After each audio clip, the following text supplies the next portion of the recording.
Pasteur Alex Iranata d'Indonésie. Les serviteurs de Dieu qui n'ont pas d'huile. Une centaine de personnes faisaient la queue pour acheter l'huile, mais seuls 5 réussirent à en obtenir.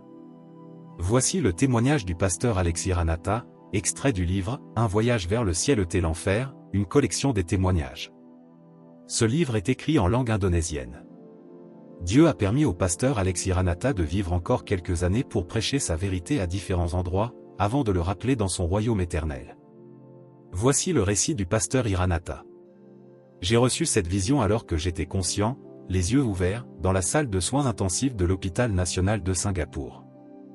Il était 8 heures du soir. Je voyais ce qui ressemblait à un film se dérouler sur les rideaux de la fenêtre de l'hôpital. Dans cette vision, je fus très surpris de voir une partie de l'enfer. De nombreux serviteurs de Dieu qui avaient servi avant moi étaient en train de brûler sur des bûchers. Et le spectacle était sauvage et surprenant. Je ne pouvais pas supporter la vue de cette scène. Je voyais des membres d'église qui étaient actifs dans l'église le leur vivant, aujourd'hui décédés, et qui avaient été des collecteurs des fonds pour financer l'œuvre de Dieu. Et maintenant, ils étaient aussi en enfer en train de brûler, bien qu'ils aient eux-mêmes prêché la parole de Dieu, et organisé des réunions de réveil un peu partout. Il ne m'était jamais venu à l'esprit que ces personnes n'entreraient pas dans le royaume des cieux. Quand j'ai vu cette réalité, j'ai dit à Dieu que je ne voulais pas aller dans cet endroit. Et Dieu m'a dit, que sert-il à un homme de gagner le monde entier et de perdre son âme? Ensuite, je vis une centaine de personnes qui faisaient la queue pour acheter de l'huile, mais seules 5 personnes reçurent de l'huile et elles seules ont pu éclairer leur maison.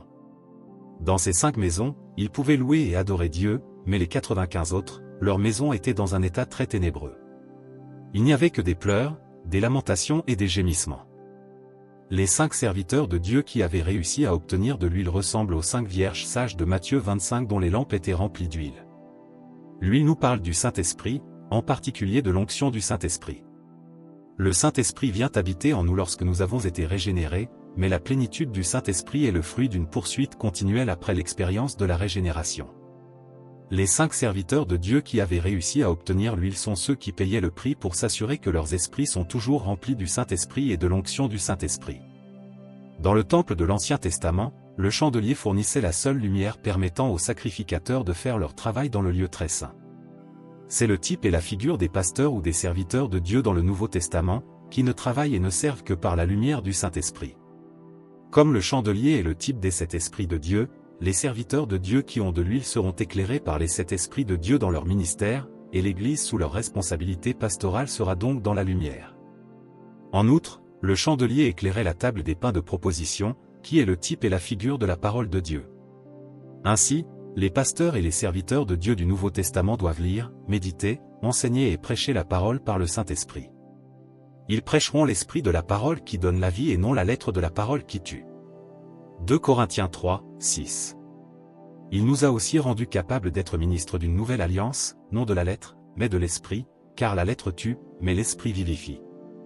Les 95 autres serviteurs de Dieu qui n'avaient pas reçu l'huile sont comme les vierges folles, qui n'avaient pas assez d'huile du Saint-Esprit dans leur esprit.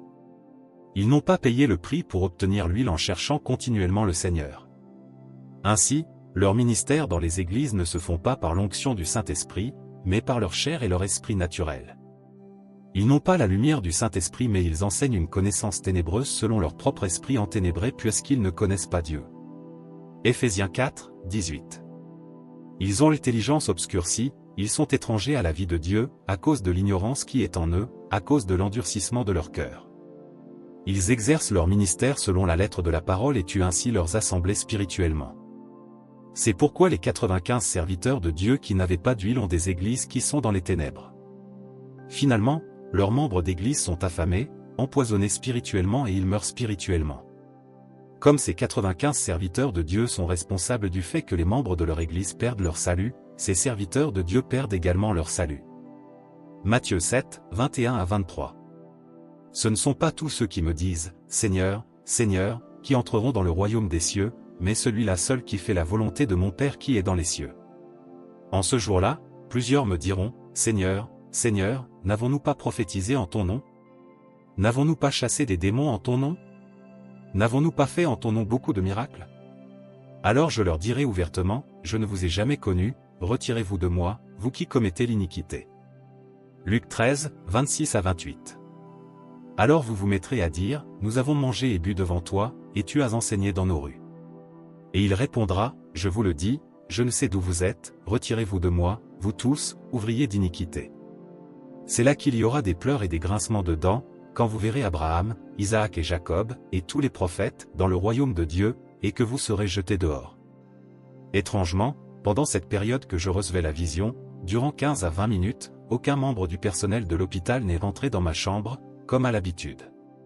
Je sentais également que Dieu était à mes côtés. Il me parlait et me rappelait ses paroles. Je l'admets, je suis un serviteur rebelle. Une fois, Dieu m'avait ordonné de faire quelque chose, mais je ne l'ai pas fait. Il m'a souvent été demandé d'aller prêcher à l'église à Oubé, mais je ne voulais pas le faire parce que je n'aimais pas l'opinion du pasteur de l'église ou sa doctrine. Mais Dieu me disait, tu ne vas pas pour servir les hommes, mais pour me servir.